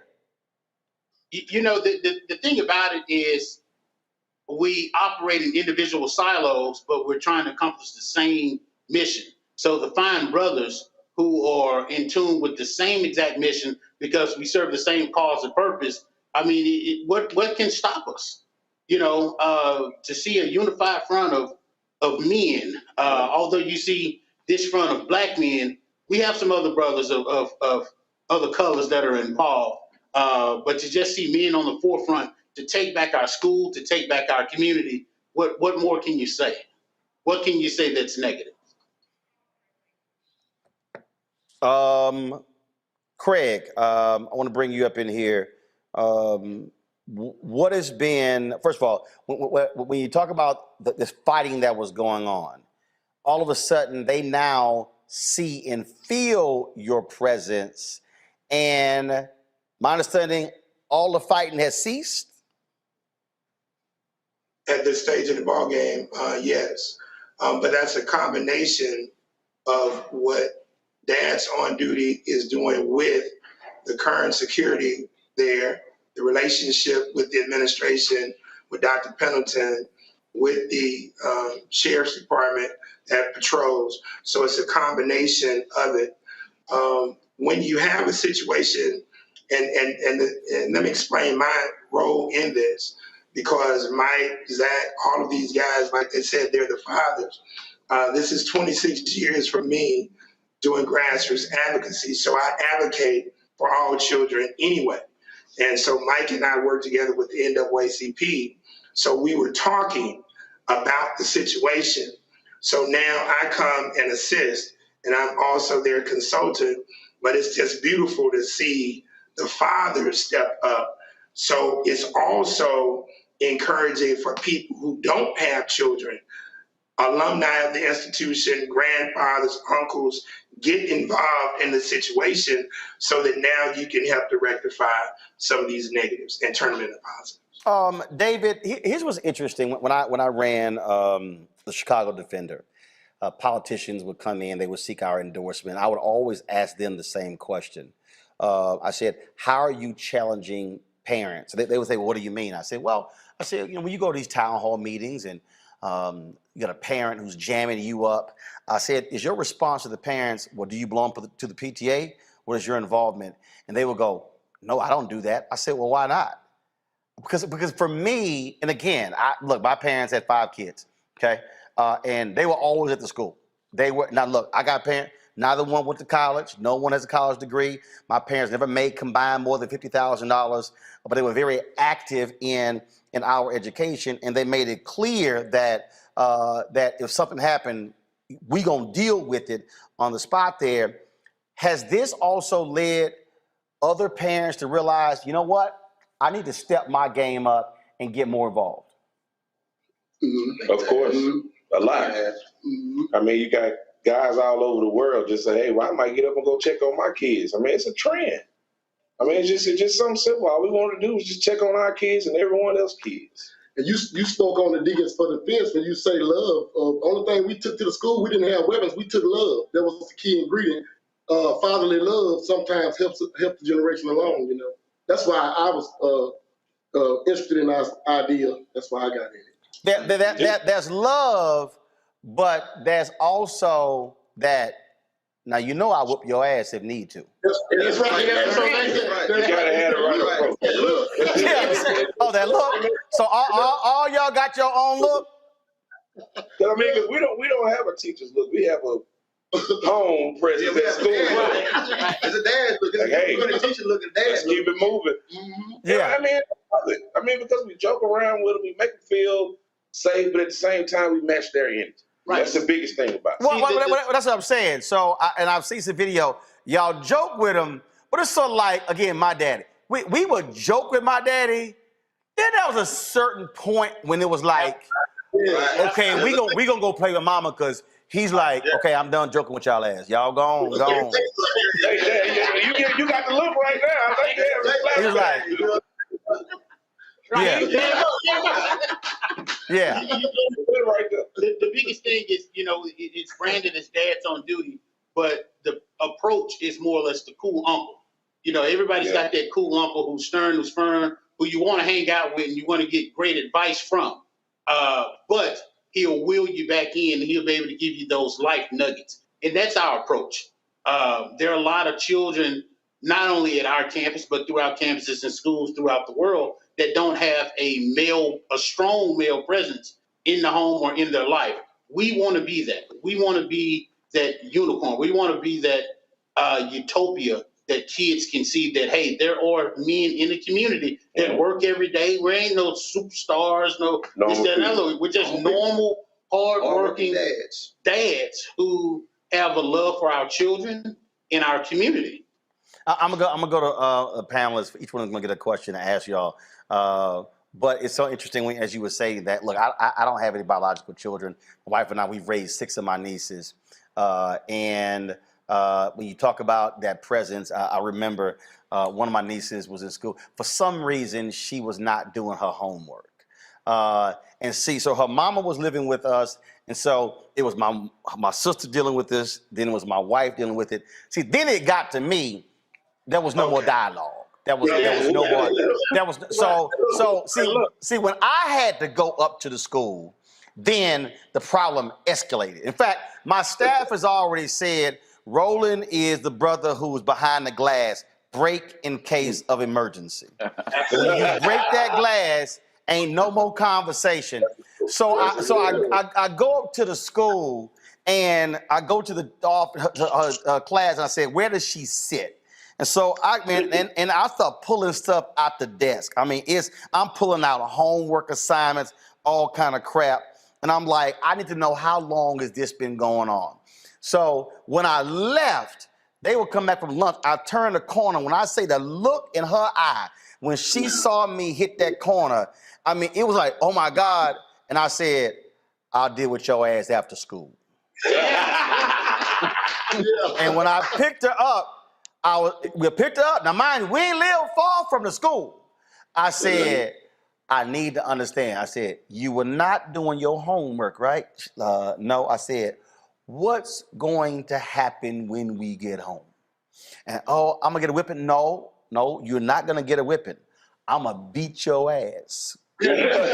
Now, some people out there, I know some of y'all out there, y'all don't believe in that. That's your damn problem. But when you ignore your mama and ignore my wife and it get to me, we ain't having no more conversations. And so I had to whoop that ass when we got home. Never again was homework left at the school. Now, Julian, you can shake your head all damn day you want to, but I will beat a kid's ass for not. If you keep ignoring directives from parents, we're gonna have a problem. So I'm happy to hear the students got a lot of act right. Now that y'all roaming them halls. Let me see here. Oma Congo, you a brother. Brother's gonna get the first question. Well, first of all, I appreciate it. And in my book, you all are stars. I've been following this story all day, and it's just really amazing. So the question that I have is, we've talked a lot about the influence you have on the students, but one question I have is, what influence are you having on the teachers? Are the teachers treating the students a little differently now? Are they less likely to maybe kick them out of class, reprimand them? Are they responding to you all in a different way that's having a positive impact on the students as well? So what the teachers have done is, there's a great group of teachers that are there. They're young, they're understanding, and they have the utmost respect for not only us, but to the students as well. So there's really not a whole lot of disciplinary issues such as that. And I know you said, Mike, that seems very oxymoronic that you say there's no disciplinary issues on that campus when there were several fights that came, which brought us to this point. But the few instances that I've seen since we've been there, as we patrol the halls, you may see a student that's outside, and it may be for something simple. Kid may have on a do-rag, or they may have on a hat in class. It's something very, very minute. Something that, hey, the teacher may be a little frustrated because they've told John Doe to take the hat off 5 or 6 times, and now he's to the point where he's a little disruptive, and you ask John Doe to step outside the class. Boom, we hit the corner, we see John, what's going on? John, what is going on? Why is his hat on your head? Well, hey, Mr. Mike, man, my haircut's messed up. I tried to give myself an edge and I messed up. So it's just a matter of talking to the kids and finding out exactly what the issue may be. So, we're dealing with teenage boys. What do you do if his edge is messed up? You roast him a little bit. He roasts you back. He takes the hat off and he gets back into some instruction. And that's all we want to do is get the kids back into a positive learning environment. But Micah, thank you. I'll also say this: what I've seen with the teachers, I see a confidence when they see these guys and they smile and it's like a thumbs up, because oftentimes in most schools, people drop their children off and it's like whatever they got going on at the house, fix my child, teach my child, discipline my child, everything. And so I think now that teachers see some reinforcement, it makes them feel relieved. That's what I've seen more than anything. And we don't just walk around, we actually stick our heads in the doors of the classroom. Hello, how's everyone doing today? It makes a difference for the teacher, just a little bit less load off the teacher show. Absolutely. Julian, your question, Julian. Thank you. There's been a lot of research about teacher shortages of substitutes, essentially the fraying infrastructure of our schools. Are you all experiencing or noticing that? And what would you tell someone who wanted to be a teacher but is sort of intimidated or frightened by the current climate in education? I would tell anyone that one of the greatest things in life, other than having great parents and great structure, is having great teaching.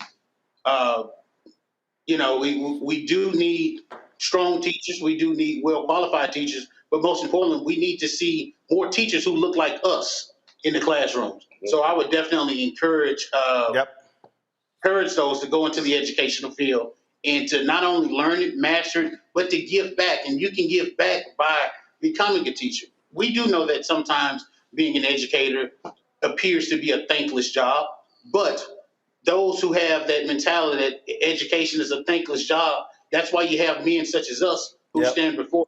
Yep. Brianna, your question. Yes, thank you so much for doing this. Just like Roland, my dad was one of the people who would show up in the hallways if there was any issues. I remember in high school that someone asked if he had a job because he was literally always there. So I really appreciate this. And, it's really one of the best ways to create a positive learning environment for every student, and having this be the solution. So kudos in the school for allowing you to create this community built on a parent-teacher relationship. My question is, what actions did you first have to take to establish dad on duties with the administration? Was it instant where you said, okay, there's a problem, and they called you and they said, well, be here? Or what was those beginning steps for the solution? That's a great question. So the first thing that we had to do, of course, is get permission from the principal as well as through the district. After doing so, we set our own protocol and parameters to make sure that everybody who goes up there has the best interests of our children. Right. And some of those protocols that we set in place were being background checked, criminal background checked, and fingerprinted. We don't want any of those type of things to come about. There are some folks that want to do great things within the community, but things may have happened to where we don't want to mess up the branding and we don't mess up the great work that we're doing. So those are some parameters that we personally set in place. All right then. Lanny, come here. So that is the thing. Look, what y'all are doing, I think, is most important. And again, I'm glad to see the attention that you're getting. I wanted to make sure that we had y'all on the show. Come here. So, come here. So, just so y'all know, that niece who wouldn't turn her homework in, she worked on my show. She's still right now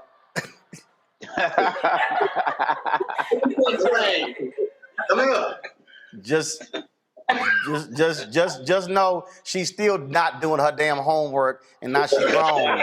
And like like my daddy told me, don't matter how old you get, I still beat your ass. Okay, now go back to work. Go back to work. Go back to work. Your mama don't pay you, I do. All right, gentlemen, I appreciate it. Thanks a bunch. Y'all keep holding it down, and hopefully we look forward to seeing more chapters of Dads on Duty all across the country. Absolutely. Thank you, Roland. Thank you for having us. All right, y'all take care. Back to our Roland Mark Untitled video in just one moment. Betty is saving big holiday shopping at Amazon. So now, she's free to become Bear Hug Betty. Settle in, kids. You'll be there a while. Ooh, where you going? Time to be smart. Roland Martin's doing this every day. Oh, no punches! Thank you, Roland Martin, for always giving voice to the issues. Look for Roland Martin in the whirlwind, to quote Marcus Garvey again. The video looks phenomenal, so I'm really excited to see it on my big screen. Support this man, Black Media. He makes sure that our stories are told. See, this difference between Black Star Network and Black-owned media and something like CNN. I got to defer to the brilliance of Dr. Carr and to the brilliance of the Black Star Network. I am rolling with Roland all the way. Honored to be on a show that you own. A black man owns the show. Folks, Black Star Network is here. I'm real revolutionary right now. Roland was amazing on there. Stay black. I love y'all. I can't commend you enough about this platform that you've created for us to be able to share who we are, what we're doing in the world, and the impact that we're having. Let's be smart. Bring your eyeballs home. You can't be Black-owned media and be scared. You dig?